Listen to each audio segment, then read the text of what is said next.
Tyler, Derbyshire today. It's going to be my last attempt before my phone becomes a projectile. But we'll just get into it in a moment. Hold on. I think that's worked. We'll find out in a second. Hey, up. There we go. So you win in the end. It took a good few attempts, but we'll go there. You alright, mate? So obviously June 25th, you've got another opponent. It's on a big card as well. Just a few weeks away from that. How are you feeling, buddy? Mate, honestly, I've never felt better. I've got rid of all the unnecessary bullshit I've had in my life. My mind's clear and I've been fucking more focused than ever before. The perfect way to get my mindset towards it. I've got my family, my best friend Jack. I got everyone just fucking, and people at the gym just building me up. I've never felt better, honestly. And it seems as though it's a running trend for a lot of the people at the moment at training out of SPG Rochdale. There seems to be a big improvement in every fight that you see out there, in every fight that they have. And I'm assuming you're definitely going to be looking to show the same thing once more, June 25th as well, buddy. Mate, honestly, from my last fight, I've learned so much from it, and I've just building on the mistakes I made. Honestly, I'm not the same fighter as I was when I fought Tom Harvey, and I can prove it. Literally, you give me anyone on June 25th, I'm finishing them. I've made one bad mistake, I rushed, and that was it. I had no excuses. I was going to become better, and I'd show everyone that I'm a fucking different level to everyone else. Yeah, and as well, when people typically might do a bit of research on the amateur scene, they see that it's only got you as 1-0. It doesn't really tell the whole story about how talented you actually are already. So do you think this is also a fight where you'll be able to make a pretty good statement as well for the terms of quality that you've got? Oh, yeah, definitely. Literally, I can see the fight going any other way. I feel like if I strike my opponent, I'll just finish him on the feet. I just think he's slow. He's not as good as he actually is. I just feel like his wrestling's terrible. I just feel like I'm just going to have a big statement. All my experience that I've had from all my fights, just going to show a massive difference compared to him. Yeah, and then as well, you mentioned at the start that you've cut a lot of the things out and you're able to focus fully on this fight.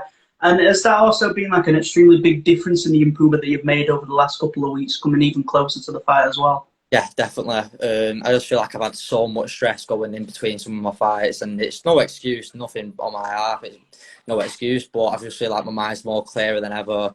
I know what works for me and what doesn't work. I just feel like it's on June 25th, it's going to be a perfect performance.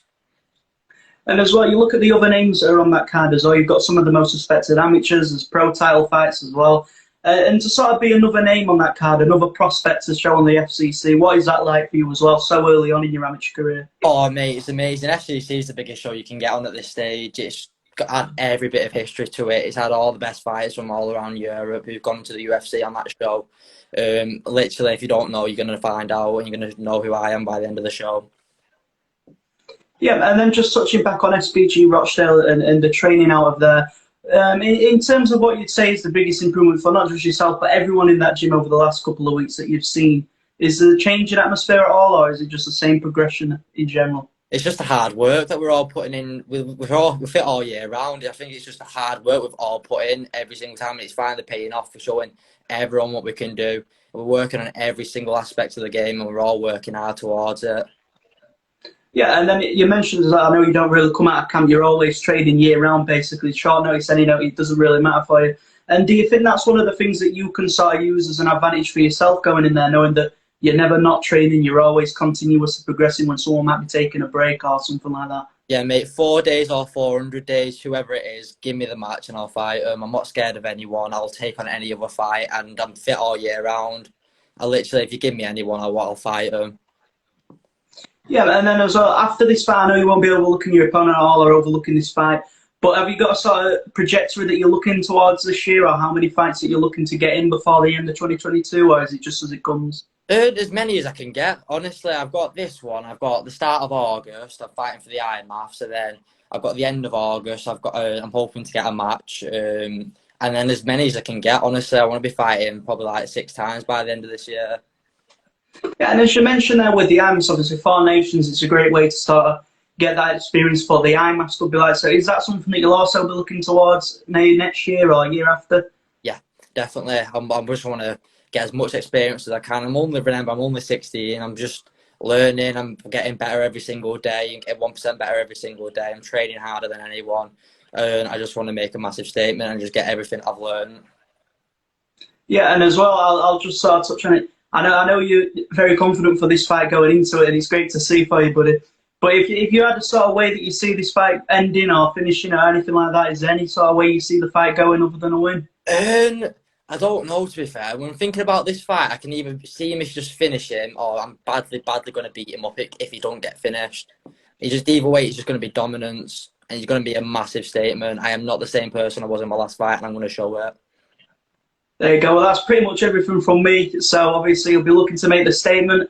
I'm sure you have some tickets left if anyone's looking to buy them, things like that. Yeah, definitely, mate. Yeah, so I'll just allow you to just shout your teammates, sponsors, anybody like that, my friend. Yeah, I want to shout out my dad first of all.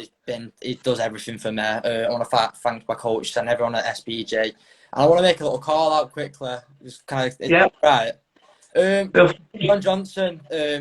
He was texting me and he's making loads of excuses, saying he's saying he wants to fight me, but he's making 1,000 excuses towards it. I really do not like the kid. I just think he's cocky, he's got an attitude, and I just want to fight him. So, like I said, I've offered him August 27th, and the phone rings, please take the fight. I really want to fight you. There you go. Well, that's pretty much everything from me, buddy. I really do appreciate your time, as always. I look forward to June 25th. Thank you. Thank you very much, buddy. In a bit.